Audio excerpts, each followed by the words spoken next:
I'm excited to let you know that we do have a lot of information about your 10 times great-grandparents. Fantastic, good.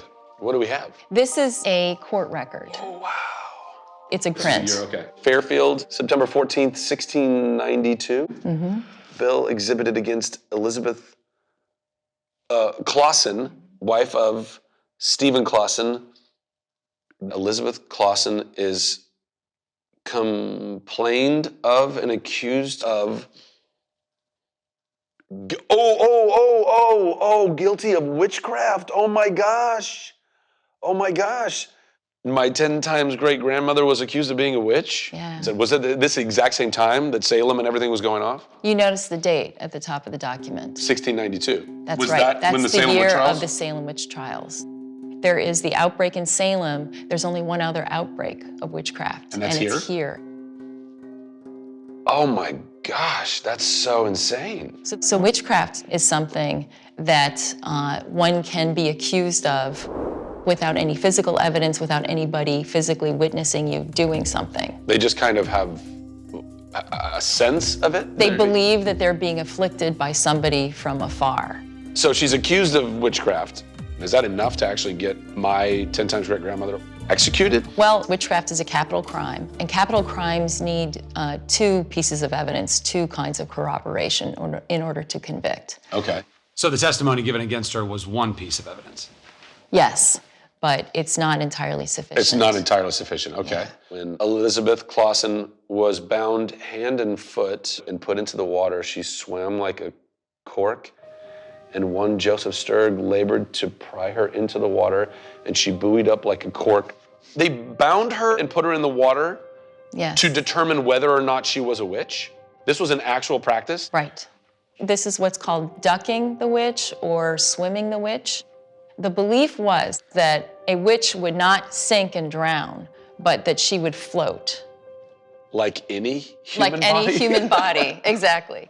Why were they thinking that a witch would float but somebody else wouldn't? It had to do with belief in the baptismal qualities of water, that water's a pure element, and that water would reject a body that is like almost like collaborating. oil in water. Yes. Like you can't be surrounded in the baptismal water. But a pure, good-hearted Christian. So just out here, that is the remains of the pond where we believe that your ancestor was ducked. Yeah. What? It's always difficult to try and put yourself into somebody else's shoes. But 1692, my 10 times great-grandmother gets thrown into this pond with her hands and feet bound into one another. She knows the gravity of the situation. She understands what happens to someone who's accused of and convicted of being a witch. I mean, that's death. I would imagine she was scared and angry and confused. I mean, yesterday was intense. But what I'm hoping is that, we're gonna find out what ultimately happened to her. We have an interesting document for you to take a look at today. This is the original document? This is the original document. Oh, wow.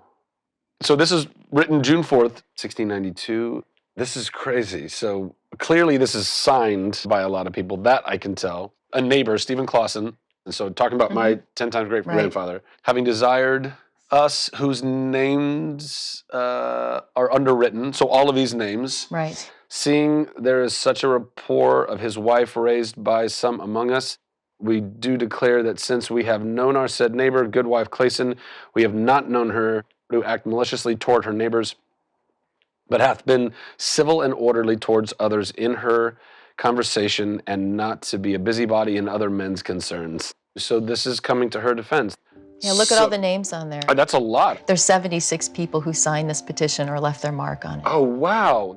And that's not a very large town. Yeah, and the community in supporting Elizabeth Clausen was undertaking something of a risk because of the fear of guilt by association to defend an accused witch. And Stephen certainly was taking a risk in soliciting support for his wife.